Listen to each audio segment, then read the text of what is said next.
ভাঙড়ের মাটিতে কি আইএসএফ এর সংগঠন দুর্বল হয়ে পড়ছে? কয়েকদিন আগেই দেখলাম আইএসএফ নেত্রী আসমা খাতুন তিনি শওকত মোল্লার হাত ধরে তৃণমূলে যোগ দিলেন। তুমি কি বলবো? ভাঙড়ের রাজনীতিতে আইএসএফ এর মাটি দুর্বল হচ্ছে না, আমি মনে করি শক্ত হচ্ছে।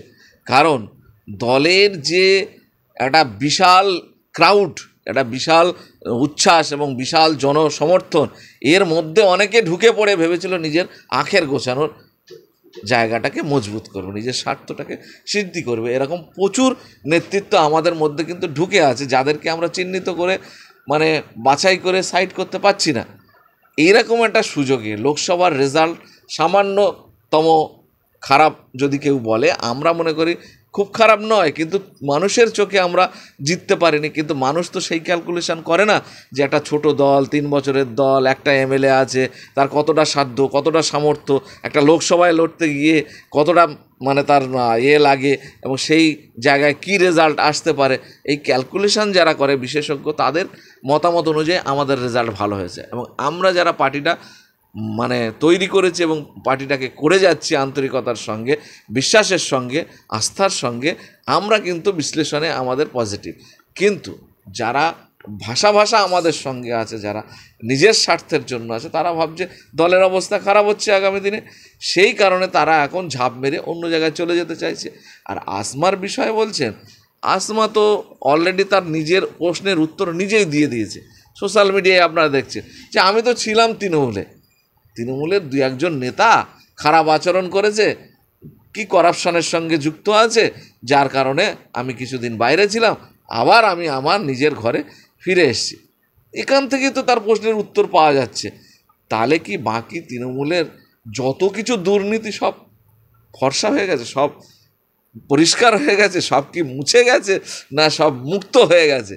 আজকে এতগুলো নেতা জেলের মধ্যে আছে, এমন কোনো আমি তো প্রত্যেকবারে বলছি, এমন কোনো স্ক্যাম, এমন কোনো দুর্নীতি নেই এই সরকারে যে দুর্নীতির সঙ্গে দলের নেতারা, ওপরের সারির থেকে নিচু সারির নেতারা যুক্ত নয়। তাহলে উনি কী বলতে চাইছেন? কোথায় ছেড়ে কোথায় যাচ্ছে? আর কজনকে উনি তৃণমূলে করাপশানের কথা বলছেন? আমরা তো মনে করি পুরো দলটা করাপশানের সঙ্গে যুক্ত, এবং তার তথ্য প্রমাণ আমাদের থেকে বেশি সোশ্যাল মিডিয়ায় আছে। যদি এক এক করে ঘেঁটে দেখা যায়, তাহলে প্রত্যেকটা দুর্নীতির সঙ্গে এই দলটা যুক্ত। তারপরে সেখানে যুক্ত হতে চাইছে কিসের স্বার্থে? এই প্রশ্নের উত্তর কি আমাদের কাছে নেওয়ার আপনাদের প্রয়োজন আছে? গোপন সূত্রের খবর, আসমা খাতুন নাকি তৃণমূলের সঙ্গে কিছু টাকার সমঝোতা হয়েছে, আসলে কতটা সত্যি? ওটা দেখেন, আমার কাছে কোনো তথ্য এই মুহূর্তে নেই, আর আমরা কিন্তু তথ্য ছাড়া কথা বলি না। আপনাকে ভাসিয়ে দেওয়া কথা বলবো, রাজনীতিতে এই ধরনের জিনিস হয় না। তথ্য আমরা যদি পাই, সেরকম প্রমাণপ্রুফ কিছু পাই, আমরা আপনাদের ডেকে নিশ্চয়ই জানাবো। কিন্তু এখন পর্যন্ত কত টাকার লেনদেন হয়েছে শোনা যাচ্ছে, গাড়ি দিচ্ছে, টাকা দিচ্ছে, অনেক কিছু ব্যাপার শোনা যাচ্ছে, কিন্তু শোনা কথায় আমরা কিন্তু বিশ্বাসী নই। আর শোনা কথা নিয়ে আমরা কিন্তু প্রচার প্রোগ্রাম, প্রোপাগান্ডার পক্ষপাতী আমরা নই। সেই এলাকায় আপনারা কতটা সাড়া পাচ্ছেন আইএসএফ তরফ থেকে? আমরা কালকে আমাদের চেয়ারম্যান সাহেব তার অফিসে এসেছিল, আমাদের 2টো অঞ্চল কমিটি ডাকা ছিল, পোলেরহাট 1, পোলেরহাট 2। অভূতপূর্ব সাড়া, এবং সবাই এসেছিল। কিন্তু চালতেবেড়ে অঞ্চল, যেখানে আসমা খাতুনের নিজের মানে পঞ্চায়েত সমিতি এলাকা, সেইখানে আমরা কাউকে কিন্তু ডাকিনি। কিন্তু সেইখান থেকে যে পরিমাণ লোক এসেছে যে আমাদের নিয়ে বসতে হবে, সুতরাং এর থেকে প্রমাণিত ওনার কতটা আস্থা ওখানে ছিল, ওনার প্রতি কতটা বিশ্বাস ছিল, এটা নিয়ে সন্দেহ আছে আমাদের মধ্যে। আমরা তাদেরকে বলেছি খুব তাড়াতাড়ি এই চালতাবেড়ে অঞ্চল নিয়ে বসা হবে। আমরা এখন ভাঙড়ের প্রত্যেকটা অঞ্চল ধরে ধরে মোটামুটি আগামী দিনে পরিকল্পনা করছি যে আমাদের 26-এর বিধানসভা। সুতরাং আমাদের আর চুপচাপ বসে থাকা বা নওশাদ ভাই বেশি বেশি বাইরের দিকে টাইম দেওয়া নয়, নিজের ঘরে, নিজের বিধানসভা, নিজের এলাকা, সেখানে মানুষের পাশে থাকতে হবে এবং বেশি বেশি করে টাইম দিতে হবে। এটা আমরা ওনাকে জানিয়েছি, উনি সেই মতো ভাঙড়ে ঘন ঘন আসছেন। আশা করি এই যে আপনারা দেখছেন 2-1 নেতা চলে গেছে, এবং চলে যাওয়া কেউ গেছে, আবার কেউ আবার আমাদের সঙ্গে 1 গেছে, 10 এসে যুক্ত হচ্ছে। আমরা তো ওইরকম নয় যে 10 এলো, একটা ঝান্ডা ধরিয়ে সোশ্যাল মিডিয়ায় বড় করে বিজ্ঞাপন দিলাম, আইএসএফের 100 লোক চলে এলো। খুঁজে পাওয়া যাবে না 2টো লোক। আসমা বিবির সঙ্গে তার নিজের সম্পর্কে কোনো রিলেটিভ হোক, যাই হোক, সেরকম 1 মেম্বার গিয়েছে। আর এই যারা আজকে মেম্বার বলেন আর মানে পঞ্চায়েত সমিতির মেম্বার বলেন আর যে মেম্বারই বলেন, ভাইজান কালকে পরিষ্কার বলে দিয়েছেন যে খাম চিহ্নের ওপর বিশ্বাস করে, আইএসএফের ওপর বিশ্বাস করে আপনাকে ভোটটা দিয়েছে। তাহলে আপনি সেই মানুষদেরকে মানে হিসাব মতো ডিপ্রাইভ করছেন, আপনি সেই মানুষদের প্রতি বঞ্চনা করছেন, সেই মানুষদের ভোট নিয়ে আপনি ছিনিমিনি খেলছেন, সেই মানুষদের বিশ্বাসের প্রতি আঘাত হানছেন।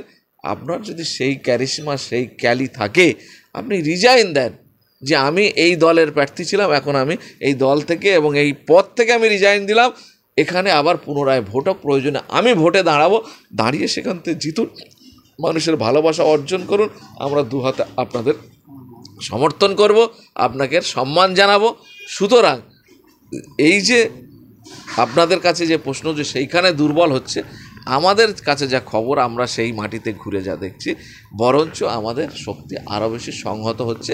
কিছু মানে উঠতি লোক যারা নিজেদেরকে মনে করছিল, জাহির করছিল, তারা সাইড হচ্ছে, মানে ভালোভাবে সংগঠনটা আগামী দিনে চলবে এবং বিশ্বাসশীল লোকের সংখ্যা পার্টির মধ্যে বাড়বে।